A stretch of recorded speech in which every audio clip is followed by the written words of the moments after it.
It began as a dream. A 20-year-old college student from Seattle boards a plane for Italy, chasing language, culture, and independence. A semester abroad in the picturesque hilltop town of Perugia, and she expected pasta, books, and adventure. But what she found was something else entirely. Just weeks into her stay, Amanda Knox would find herself at the center of an international firestorm, and her roommate, Meredith Kercher, was found brutally murdered. Amanda was suddenly thrust into the role of a suspect, then seductors, and then killer. And the media devoured it, and the prosecutors leaned into it, and soon the entire world knew her name. But behind the headlines, the devilish nicknames, and the courtroom theatrics was a case that raised bigger questions about justice, truth, and the stories we choose to believe in. So this is not just a story of murder. It's the story of what happens when a flawed investigation, a global press machine, and the court of public opinion collide at the expense of real people, real lives, and real justice. This is the case of Amanda Knox. Crime, conspiracy, cults, serial killers, and murders. All things that I love to consume, and I know you do too, you sick, twisted, beautiful, intellectually minded freak. And today we're getting into a controversial case, conspiratorial case to say the least. So without further ado, let's unbuckle our seatbelts, go Mach 5 down the highway, slam on the brakes, and bust through this windshield into this controversial case together. Amanda Knox was born on July 9th, 1987, in Seattle, Washington. She was the eldest of two daughters born to Kurt Knox and Ded MLS, and their other daughter's name was Deanna. She later would have two half-sisters as well, Ashley and Delaney. Stability was what her parents worked to provide her after their divorce, and Amanda grew up middle class in West Seattle. She would go back and forth between the homes of her parents, who did remain on friendly terms. In this supportive environment, Amanda grew up outgoing and smart and even a bit quirky. She loved sports, especially soccer. It was like her passion. And so much so that her work, which was clever footwork on the field, gave her the nickname Foxy Knoxy from her teammates when she was younger. That nickname would come back in the future, but we are not even close to there yet, and it was for a completely different reason. Friends and family remember Amanda as very fun-loving and friendly when she was younger, yet kind of naive about the harsher realities of the world. She would attend a very rigorous prep school in Seattle, and there she would perform in school plays and was known for some goofy behavior, like bursting into song in the halls. A high school friend would even recall that she's not crazy and she's not stupid. However, her thoughts get muddled, noting that Amanda could be vulnerable to confusion and seemingly didn't have a full grasp of reality in certain moments. Whatever that means right now, we don't really know, but we'll get into it. Despite the ditzy outward demeanor, Amanda was intelligent. She earned good grades, and she even made the dean's list when she went to the University of Washington. Relatives described the college-aged Amanda as outgoing and unwary, someone with a very adventurous spirit who lacked some street smarts about the dangers of life, kind of thinking she's invincible at this point. But you know, a lot of us do around that age. I know I did.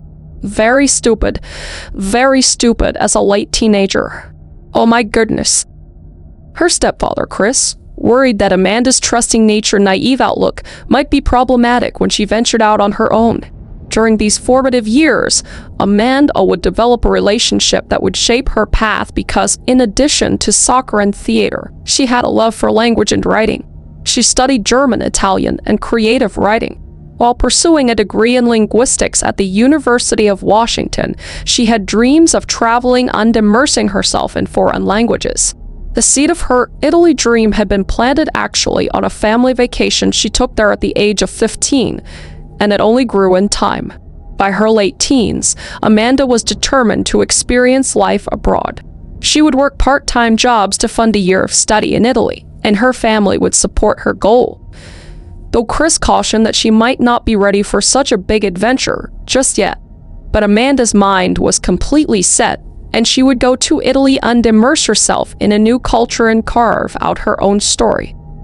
By 2007, Amanda Knox was 20 years old and she was ready to spread her wings beyond Seattle. Italy called her name cause she had fallen in love with the country and culture when she was 15 and visited. Between the art history and the language, the idea of Italy just captivated her. Amanda would arrange to spend an academic year in Italy to refine her Italian and seek adventure. When choosing a destination, she skipped tourist-heavy cities like Rome or Florence, and she would end up picking Perugia, which is a smaller university town. Perugia had a significant student population and just this authentic Italian charm, which was exactly what Amanda was looking for in order to experience the real Italy. She told her friends that she wanted to be somewhere where she could really mingle with the locals and not just other Americans. Perugia, with its medieval cobblestone alleyways and vibrant student scene, just seemed perfect. It was set against a lush hilltop backdrop, and the city was known for its youthful energy, and thousands of foreign students would flock there each year. In September of 2007, Amanda would become one of them. Almost immediately, she was completely enchanted by the atmosphere in the city. Perugia had century-old architecture and a lively cafe culture. Amanda pulled her luggage over the stone streets, and it just felt like stepping into a dream. She would even write her family about her excitement, saying the endless steps and streets went like a maze, and she just had this feeling that adventure was just around every corner there. Amanda's arrival in Perugia marked a new chapter in her life. She would enroll in a university for 4 years, and then she would set about finding work and housing. She ended up moving into a large, pale stone cottage at Via della Pergola, sharing the ground floor flat with other students. Her roommates would be 3 other women, 2 were Italian trainee lawyers in their late 22s, and then there was Meredith Kercher. Meredith Susanna Kara Kercher, affectionately known as Mez to all of her friends, was born on December 28, 1985, in Southwark, South London, and raised in Colston. She attended the Old Palace School in Croydon, where her interest in the Italian language and culture first took root. After participating in a school exchange program, she returned to Italy at 15 to spend a summer with a host family in the town of Sessa o Runca. So, she went to Italy just like Amanda did when she was 15. Meredith would later enroll in the University of Leeds, studying European politics and Italian. She would work various jobs to support herself, including a barmaid, a tour guide, and promotional work. She even briefly appeared in a 2004 music video for Christian Leonti, IOU's song Some Say. Ambitious and driven, Meredith just hoped that one day she could work for the European Union or pursue a career in journalism. In October of 2007, Meredith would move to Italy and attend the University of Perugia, taking courses in modern history, political theory, and cinema history. Those who knew her described her as bright, compassionate, funny, and very well liked among her peers. Meredith, Amanda, and the 2 other girls would be flatmates in Perugia. It was at this point that Amanda was trying to find a job, and she actually would find a job, and she would be hired as a bartender at a local bar called Le Chic, and it would be owned by Dia Patrick Lumumba. Juggling classes in Italian and shifts at the bar, and the thrill of a newfound freedom, Amanda settled into her life in Perugia with enthusiasm. But little did she know that these mundane details would soon become central in a tragedy that grabbed global headlines. In Perugia, Amanda eagerly embraced a social life that was full of new friendships. One of the first bonds that Amanda formed was with her roommate Meredith. Thrown together by circumstance, the 2 women would actually get along really well, cause Meredith was warm, witty, and very studious. She already had a very tight-knit group of British friends in Perugia, but they wouldn't see him, and a much cause Amanda was more interested in mingling with the local Italians. Still, the roommates made an effort to spend some time together. They would cook dinners in their shared kitchen, and they even indulged their sweet tooth in Perugia's Euro Chocolate Festival, wandering the stalls of the city's very famous chocolate fair as autumn set in. Later on, after all the stuff that happened, Amanda's mom would say that there was never any bad blood between the girls that she knew of, saying that they got along great. Beyond her friendly relationship with Meredith, Amanda built some social circles in Perugia, cause she was the type to strike up a conversation with anyone. She found herself hanging out with a mix of people because, as we know, Amanda preferred the company of Italians over sticking with English-speaking people. She really really wanted to immerse herself and learn Italian. Her free-spirited nature made her make friends really easily. One acquaintance was Rudy Guidi, a young man originally from the Ivory Coast who had been informally adopted into Perugia's scene. Amanda and Meredith would meet Rudy only a couple of times through the guys who lived in the apartment below theirs. In one casual gathering in mid-October, Amanda and Meredith went downstairs to their neighbors and wound up in a late-night hang session with Rudy. Meredith would eventually leave for bed around 4:00 a.m. with Amanda following behind her, and Rudy would crash on the couch that night. These encounters were ordinary in student life in Perugia, and nothing about Rudy particularly stood out at the time, other than he seemed undisciplined, preferring to spend all of his time just playing video games. He was even discovered by police in an abandoned house with a knife at one point. A far more significant person in Amanda's life was Raffaele Salisi II. On October 25, 2007, Amanda and Meredith went to a classical music concert at Perugia's University, and there, amidst the crowd, Amanda would strike up a conversation with someone, and that someone was Raffaele. He was a shy, 23-year-old Italian who was studying computer science, and sparks began to fly immediately. That very night, their connection would turn intimate, and soon Amanda and Raffaele would be inseparable, spending almost all of their free time together. She began staying over at Raffaele's apartment nearly every night after they met. Raffaele had a small flat that was about a 5-minute walk away from Via della Pergola, which is where Amanda stayed with her roommates. The relationship was just a whirlwind with intensity typical in young love. Later on, Raffaele would admit that Amanda was actually only his second girlfriend ever, and that he was somewhat inexperienced with love at this point, that he fell quickly for her. Meredith, her roommate, had actually started dating an Italian young man who lived downstairs, Giacomo Lenzi. Amanda's lifestyle in Italy was that of any college student abroad, equal parts responsibility and fun. By day she went to class, studied Italian grammar, and earned pocket money serving drinks at La Chic. By night she socialized with a diverse set of friends and, obviously, her boyfriend. She was known to be very open with her sexuality and engaged in some casual sex as well, and there was some drinking and cannabis use as well. Amanda would even later note that at her house, pot was just as common as pasta. But it was all within the realm of what one might expect in a college-aged youth flat. Amanda was by no means a very heavy drug user or wildly promiscuous as later portrayed. She was just a free-spirited 20-year-old exploring her freedom, and none of it really seemed ominous or out of the ordinary for a study abroad student in 2007.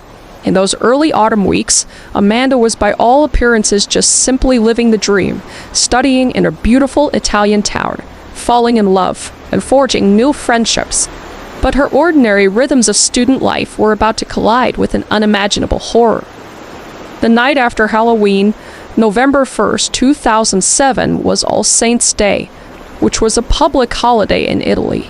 Many of Perugia's students, including Amanda's Italian roommates and the young men that lived downstairs, had left town for the long weekend. The Via della Pergola house was quieter than usual, occupied that evening only by Meredith and briefly Amanda. During the daytime, Amanda and Meredith just went about their regular routines.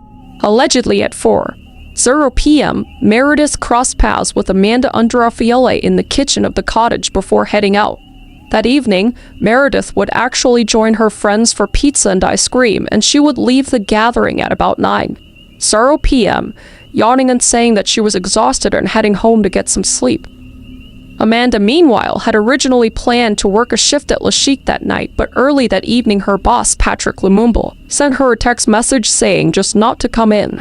With an unexpected free night, Amanda opted to spend the night with Raffaele, her boyfriend, at his apartment. According to what both she and Raffaele later told the police, they just spent a lazy night together. They smoked a bit of marijuana, watched a French film called Amélie, and slept together. This is the alibi Amanda Knox would stand by, that she was at her boyfriend's flat all night long, though it would be fiercely disputed by prosecutors later on.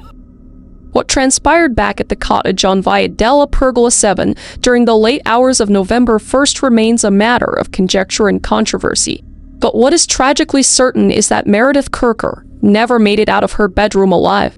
Sometime after 9:00 p.m., Meredith would make it back to her house, and the house at this point should have been empty because Amanda was at Raffaele's and her other roommates were out of town for the weekend. At some point, Meredith would come home and an assailant or assailants would attack her. In the darkness of Meredith's room, a violent struggle would take place. The rest of the world, including Amanda Knox allegedly, would not learn of Meredith's fate until the following day. It was a day that would reveal a very grisly scene, and it would turn Amanda's life completely upside down. For Amanda Knox, November 2nd, 2007 would begin like any other lazy morning. Amanda and Raffaele would wake up and they would make their way back to Amanda's apartment around noon. Upon her arrival, she would find a very concerning situation. She would find that the door was open, and when she walked into the bathroom that she shared with Meredith, Amanda would be startled to see drops of blood in the sink on the faucet. There was also a suspicious smudge of blood on the bath mat shaped somewhat like a foot. Amanda would later describe being puzzled but not immediately panicked at this point, cause the blood spots were small enough that she wondered if perhaps someone had accidentally cut themselves, or maybe that it might have even been menstrual blood. At a window in one of the other roommates' rooms was found broken with glass on the floor, and then she would notice that someone had also left feces in the toilet. Still, Amanda did not yet imagine that anything truly dire had happened. Obviously, they would be looking for Meredith at this point because she's supposed to be in the apartment. They would go to her door, but it was locked. They would repeatedly knock on the door, but no one would answer and they heard no sound coming from inside. Amanda would try calling both of Meredith's phones shortly after noon, but she did not answer, which was highly unusual for Meredith. That's when she would call one of her other roommates, Philomena, explaining the situation and expressing her worry for Meredith. Philomena said she would return to the apartment immediately. At 12:47, Amanda would call her mother, who urged her to contact the police. At 12:51, Raffaele contacted police. It was around that exact time that the telecommunications investigators had arrived, but it wasn't in response to Amanda's call. It was because a neighbor had reported finding Meredith's phone tossed into the neighbor's yard, by seeming coincidence. The authorities were actually at the house now trying to return the lost phone, completely unaware that they were just about to stumble on a horrific crime scene. Amanda and Raffaele would greet the police and talk to them about the very worrying situation. They, along with Philomena, requested that the police break down Meredith's door. They would do so, and what they saw elicited screams and utter chaos. Meredith's lifeless body was on the floor, covered by a blanket soaked in blood. A lake of blood is how one investigator would describe the scene, because she had been stabbed multiple times. A bloody necklace of shallow knife wounds encircled her neck, cuts that seemed to suggest the attacker tried to force her into compliance, and finally her throat was slashed so deep that a major artery was severed. The coroner determined that Meredith died from catastrophic blood loss and asphyxiation, and that her death was not instantaneous. She was probably lying bleeding out for several minutes before she passed away. Evidence indicated signs of sorrow or at least sexual activity before her death. It was just a horrificously cruel end for a young woman who just a few hours earlier had been hanging out and laughing with friends while eating pizza and ice cream. In the aftermath of finding out Meredith had passed away, Amanda's behavior did not fit the mold of a distraught, hysterical roommate, at least not in the eyes of the Italian police or the public. In the police station a short time after, as officers began taking statements from witnesses, Amanda's demeanor continued to raise eyebrows. Chief Inspector Monica Napoleoni, head of Perugia's murder squad, later testified that Amanda and Raffaele appeared completely indifferent to everything while waiting at the station. They would be seen cuddling, whispering to each other, even making faces and writing notes to each other. Even at one point, a detective glanced over only to see Anna casually perform a cartwheel and the splits right there in the hall. Tone deaf to say the least. Napoleon, I would say, quote unquote, it was strange to everybody, just describing this whole situation in complete disbelief. The couple's conduct was so notably out of place that it immediately planted seeds of suspicion in the authorities' minds. As the day went on, Amanda's responses kind of oscillated. She would break down at one point because she would collapse to the floor when police brought her back to the cottage that evening. By then, the damage was already done in terms of perception. The Italian media had already caught wind of the kissing couple at the crime scene, and the rumor of Amanda's odd behavior spread like wildfire. Within hours of Meredith's body being discovered, a narrative was already forming, that Amanda Knox was behaving in a way that was not normal for an innocent girl. This narrative would soon explode into a full-blown character assassination in the press. In the meantime, November 2nd and 3rd, Amanda was still technically just a witness, and she would spend the nights at Raffaele's flat, now also as a potential suspect's home. In a decision that would later haunt her, the very next day, Amanda and Raffaele would go to a fancy clothing store and purchase lingerie. She alleged that this purchase was because all of her items were locked in the house as the investigation was taking place, so she needed new underwear. A CCTV camera would catch the couple in the store where they were tenderly embraced, and Raffaele would joke, "We can have wild sex tonight. Oh, it's just all so bad. It all looks so bad." The shop owner was just stunned to see Amanda's face on the news later, saying, "How could these two be buying thongs and laughing just today after Meredith's murder?" He would mention the incident to the police, who obtained the security tape and would give it to Giuliano Magnini, who was the prosecutor. Before long, that footage of Amanda and Raffaele kissing and giggling over panties made its way to every TV screen in Italy, and the public's reaction was swift and merciless. Amanda Knox was already guilty in the court of public opinion, guilty not necessarily of actual murder, but just a shocking lack of morals and just common sense and empathy. These early perceptions, fair or not, just kind of set the stage for what was to come next time. The police had an absolutely brutal murder on their hands, and now two young people who in their eyes were acting very, very strangely given the circumstances.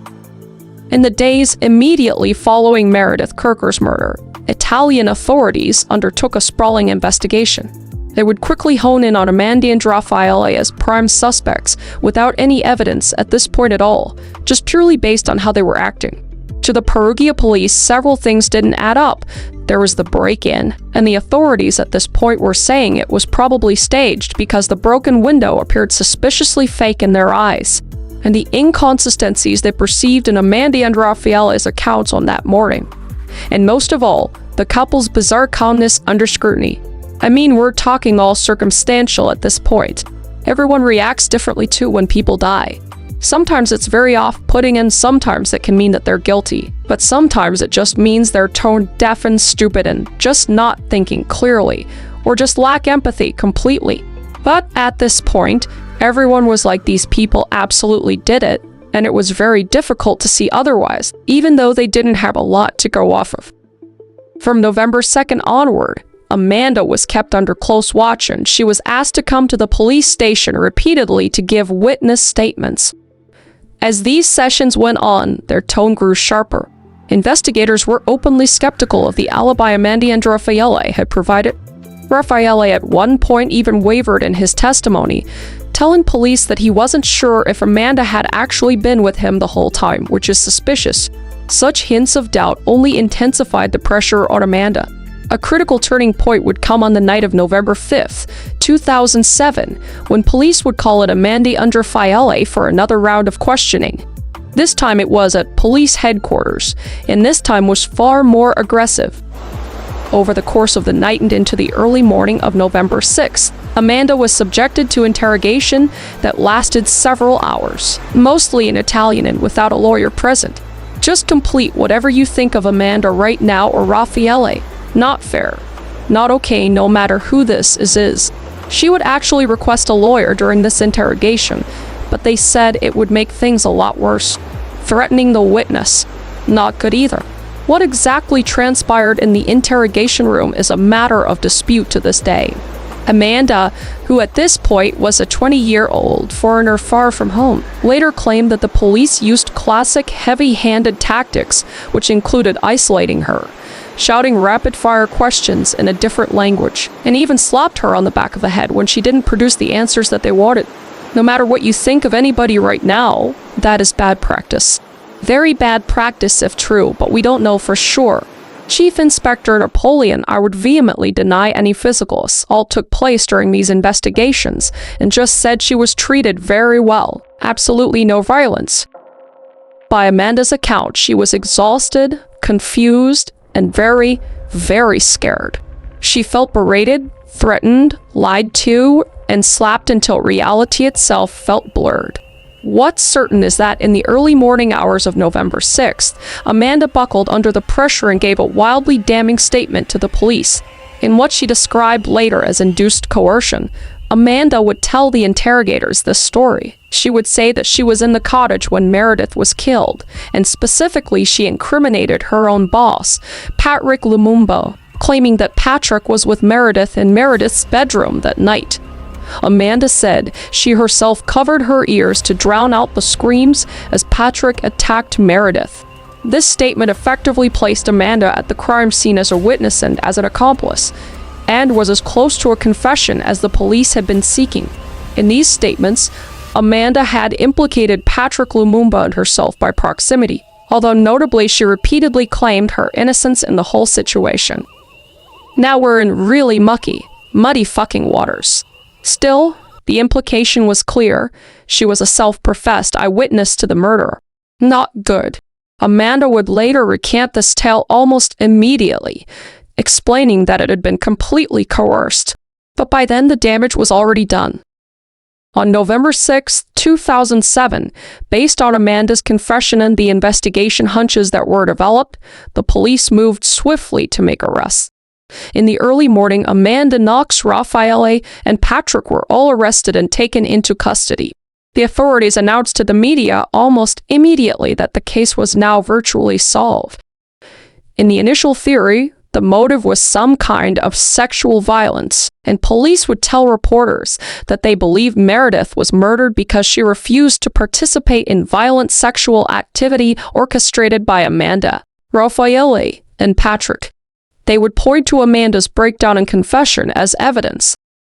The tabloid press in Italy and Britain immediately ran with this narrative, painting this trio as a sort of sex game cult gone wrong when, at this point, they really actually didn't know any of that.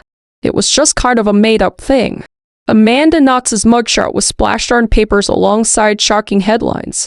Overnight, she became an infamous, barbaric ringleader of a horrific crime. It was just a very sensational story, something that media would just eat up because it was an American femme fatale and her Italian lover and this African bar owner committing this sacrificial sex murder. However, the case police thought they had would soon begin to unravel. For one, Patrick Lumumba had an ironclad alibi because on the night of November 1st, he was working at his bar, Le Chic, which was full of customers and several witnesses saw him there all night. Within 2 weeks, it was very clear that Patrick could not have been at the murder scene. He would vehemently deny any sort of involvement, and Lumumba was fully exonerated unreleased when police confirmed this alibi and found thorough evidence placing him at the crime scene. Amanda's accusation of this innocent man, whether an enacted false memory or a deliberate lie, now formed the basis for a separate charge against her, criminal slander. Just digging that hole for herself right now. More importantly, the collapse of the case against Lumumba cast a really dark cloud over the police investigation as a whole. If Amanda's confession had pointed to the wrong man, how reliable were any of her statements and under what circumstances had they been obtained? Now people were asking questions. For Amanda, the aftermath of the interrogation was devastating. She found herself in a holding cell, realizing that she had implicated herself in a murder she insisted she didn't commit. Even after retracting her confession, it was too late. The authorities would keep pressing forward because they did believe that Amanda had told the truth during that interrogation.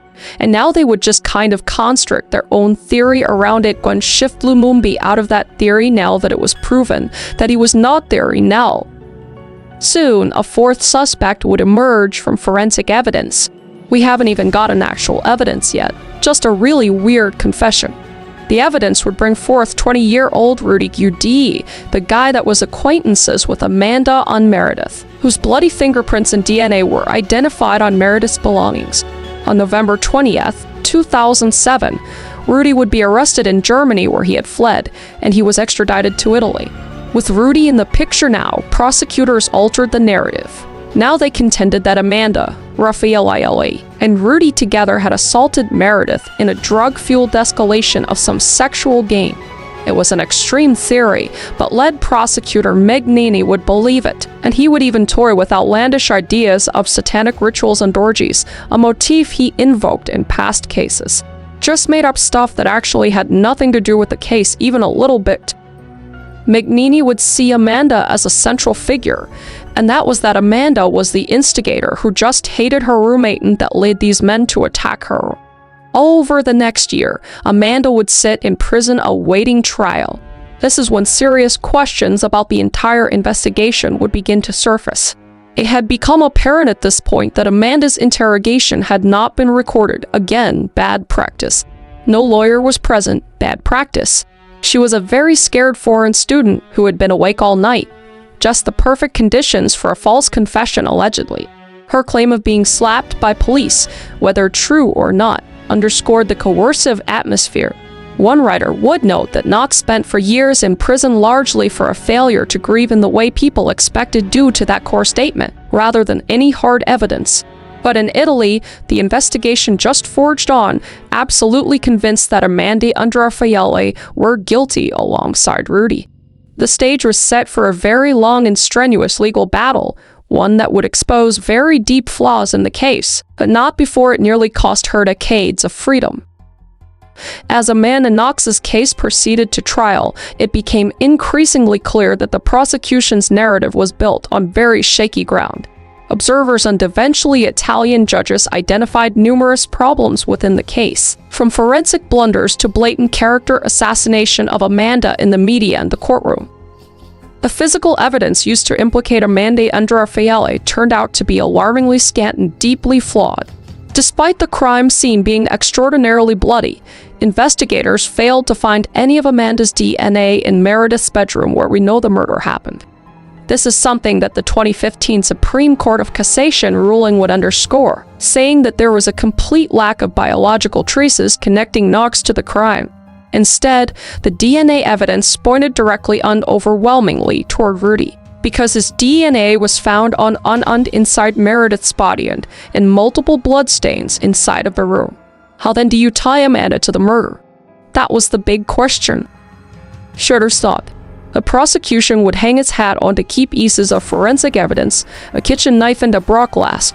The knife retrieved from Raffaele's kitchen was claimed to be the murder weapon because on its blade, forensic analyst Dr. Patrizia Stefanoni reported finding a minute trace of DNA that appeared to match Meredith's, and on its handle, DNA matching Amanda Knox. This sounded damning until it was scrutinized in detail. In 2011, independent experts for Rome Sapienza University re-examined the knife evidence and demolished its credibility. They found that traces of Meredith's DNA on the blade were so low in quantity that it was impossible to obtain a reliable profile at all. In fact, it was likely contamination. They claimed that Stefanoni had not followed standard international DNA protocols and actually made errors in analysis and did not properly back up the evidence that she ended up giving in the courtroom. Even the timing of it was very, very suspect because police claimed this large kitchen knife produced the wounds on Meredith, but later analysis showed that the knife's dimensions didn't match some of the biggest injuries at all. The second piece was the broc glass. This was a metal hook from the back of Meredith's bra that had been cut off during the attack. It was collected from the crime scene 46 days after the murder, having been overlooked initially and left on the floor. When finally tested, the clasp showed a mixture of DNA, including a profile attributed to Raffaele. Here, too, independent experts uncovered major issues. The DNA on it was mixed and very complex. Given the long delay and very sloppy handling, the experts testified that the broc clasp was likely contaminated and could not be considered reliable evidence. In fact, every single one of the prosecution's forensic claims fell under severe doubt when examined more closely. The independent review just destroyed Stefanoni's work, calling the knife and bra class DNA evidence worthless. In the end, the crime scene itself never yielded any reliable footprints, fingerprints, or DNA from Amanda or Raffaele, whereas Rudy's presence was indisputable. The Italian Supreme Court would later note how illogical it was to propose that Amanda and Raffaele somehow selectively cleaned the crime scene of their own traces while leaving Rudy's everywhere, a scenario that the judges would call impossible. In short, the forensic case against Amanda Knox and Raffaele was deeply undirreparably flawed. With hard evidence completely lacking, the prosecution and the media leaned heavily on attacking Amanda Knox's character, turning the trial at times into a spectacle of personal slurs and moral judgment. From the outset, Amanda became a victim of sensationalist portrayal. The tabloids would dub her Foxy Knoxy and run with tales of her alleged promiscuity, drug use, and occult practices. The media seized on every salacious detail, from a vibrator being found in her belongings to her every single gesture, from kissing Raffaele to her courtroom attire. Italian prosecutors and lawyers actively fed on this narrative. In the courtroom, prosecutor Mignini described Amanda as a sex and drug-crazed instigator. During one hearing, a lawyer for Patrick Lumumba launched into a scathing denunciation of Knox, calling her diabolical, satanic, demonic she-devil in front of the jury. I mean, that's a bit rough. They're really leading into it, needless to say, and these words were so extreme that they would make international headlines. It was a character assassination in the most literal sense, painting Amanda as a cartoonish villain. In essence, much of the case against him, and it just became about Amanda, her personality, her behavior, her perceived moral character, rather than actual concrete facts or any evidence at all. The blurring of the lines between evidence and character was wildly condemned. Amanda's father, Kurt Knox, called the media onslaught and the prosecuting tactics character assassination. The result was that by the time Amanda's trial started, she faced not only legal charges but a public image so poisoned that many assumed her guilt before it even started just because of what they were told in the tabloids. Together, the faulty forensics and the character attacks nearly ensured a wrongful conviction allegedly. The first trial was held in Perugia in 2009 and ended in a resounding defeat for Amanda and her co-defendant Raffaele. After nearly a year of hearings, on December 5, 2009, the jury found both of them guilty of Meredith Kercher's murder. In addition to the murder conviction, Amanda was also found guilty of slander for falsely implicating Patrick Lumumba. The court would sentence Amanda to 26 years in prison and Raffaele to 25. In the verdict, the judges accepted the prosecution's sensational theory that Amanda, Raffaele, and Rudy Joints assaulted Meredith in a drug-fueled sexual assault that spiraled into murder. The verdict landed like a thunderbolt amid a blaze of media coverage. As the judge read the sentence, Amanda Knox broke down sobbing in the courtroom. Her family, having flown to Italy for the verdict, reacted with tears and outrage. They condemned the decision as a failure of the Italian judicial system. Rudy, tried separately in a fast-track procedure, had been convicted earlier and given a 30-year sentence later reduced to 16 years. By the end of 2009, the official line in Italy was that all three assailants were convicted and put behind bars. In Perugia and much of the British press, there was satisfaction that justice for Meredith had been achieved. Yet doubts lingered internationally. Many in the American media and some Italian observers questioned the verdict, pointing to the lack of hard evidence and the apparent biases. Amanda Knox and Raffaele steadfastly maintained their innocence and immediately appealed the conviction. The next chapter would come in 2011 with the appeal trials. In Italy, an appeal is not just a review, but it's essentially a second trial where new evidence can be introduced.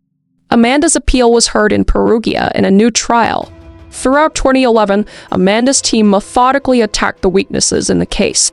The appellate court also allowed more discussion of how the initial investigation might have gone wrong because of the media pressure that's swirled around the case. Finally, on October 3, 2011, the appeal court delivered a stunning ruling. Amanda and Raffaele's convictions for murder were overturned. I'm really overwhelmed right now. After 4 years in prison, Amanda was declared not guilty of the murder of Meredith Kercher due to the lack of evidence, and she would be immediately released from custody. Amanda was quickly ushered out, and within a day she was on a plane back home to Seattle.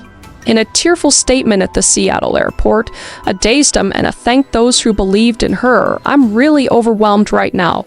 I was looking down from the airplane and it seemed like everything wasn't real." For Amanda's family and supporters, it was a moment of great joy, the end of a nightmare. However, the appellate court did uphold the slander conviction for accusing Patrick Lumumba.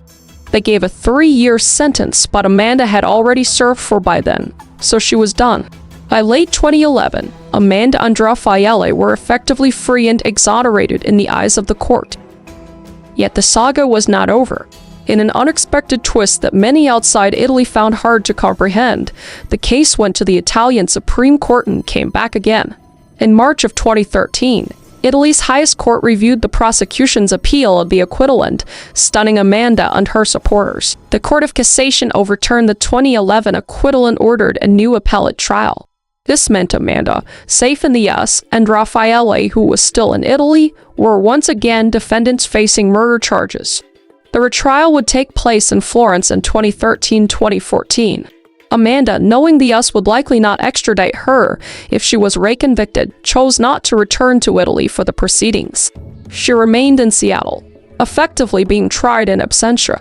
Raffaele, however, would appear in court, which I imagine was very agonizing without Amanda by his side. In January of 2014, the Florence court would deliver its decision and they would actually reinstate the guilty verdicts.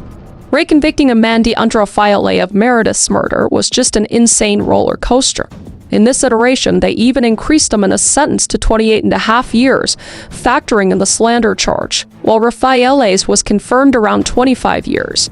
The Florence judges essentially doubled down on the original theory, apparently unmoved by the doubts raised earlier. It was as if the seesaw of Italian justice had swung back hard. Amanda, receiving this news from across the ocean, said she was frightened and saddened, but will never go willingly back to Italy to serve such a sentence. Raffaele, who had surrendered his passport, faced the real prospect of prison again. They would once again appeal. Finally, in March of 2015, the case reached its definitive conclusion. The Italian Supreme Court took up Amanda and Raffaele's final appeal of the Florence conviction. On March 27, 2015, in a highly anticipated ruling, the Supreme Court annulled the convictions once and for all, definitely acquitting Amanda Knox and Raffaele of the murder.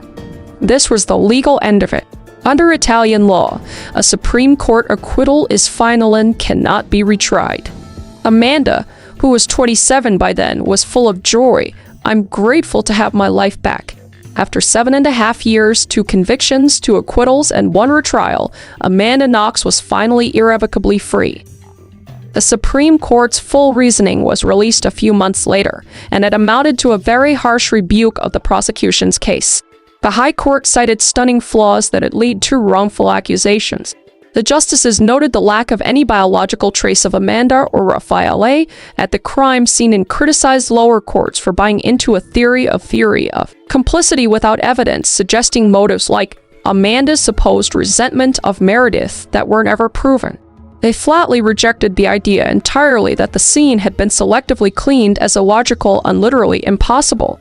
The Supreme Court acknowledged that media sensationalism and pressure had led to a frantic search for one or more guilty parties to consign to international public opinion, which certainly did no favors for a fair investigation. In the end, the court concluded that aside from Rudy, whose guilt was unquestioned, there was no reliable evidence that Amanda or Raffaele had participated in the crime at all. The only crime that Amanda remained convicted of was the slander of Patrick Lumumba, but she had already served for years in an Italian prison. The final exoneration was a moment of immense relief and validation for Amanda and her family. Amanda would say, "Meredith was my friend. She deserved so much in this life." In saying that, she was really trying to return focus to the victim whose life was actually taken. I also can't imagine how Meredith's family is feeling during all of this time. The attention is just on Amanda. and I imagine they just want justice done. But their daughter is completely overshadowed. I just want to put my heart out there to Meredith's family and know that she's the real victim in this case. The long legal saga had concluded, but there were repercussions. When Amanda Knox stepped off the plane onto Seattle soil in October of 2011, she was a 24-year-old who had spent the past 4 years behind bars in a foreign country, thrust into a spotlight she never wanted. Her priority was to simply reclaim a semblance of normal life. Once she got used to being home again, she re-enrolled in the University of Washington to finish her bachelor's degree. She also began to explore her voice through the writing process. In 2013, she would even go on to publish a memoir, Waiting to Be Heard, which became a New York Times bestseller. The book detailed her version of events in the ordeal. Much of the proceeds went towards paying off the massive legal debts her family had accumulated. For the first time, Amanda was able to publicly tell her story in her own words. The release was accompanied by a high-profile interview on ABC with Diane Sawyer, during which Amanda, composed yet emotional, reiterated her innocence and described how surreal the whole saga had been. I was in the courtroom when they were calling me a devil. It's one thing to be called certain things in the media, and then it's another thing to be sitting in a courtroom fighting for your life while people are calling you a devil. As the years went on, Amanda carved out a new identity, transforming from a tabloid figure into an advocate and a writer.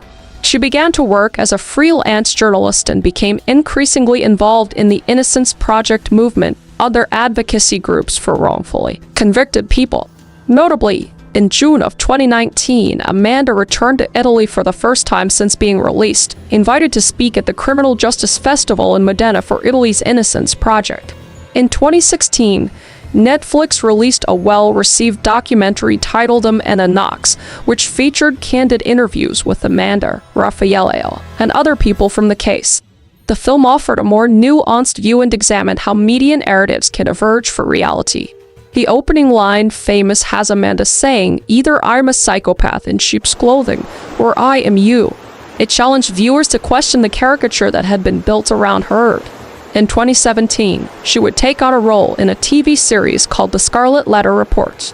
Eventually, she would find love. She would meet Christopher Robinson, who was an author, and in 2018 they would quietly elope.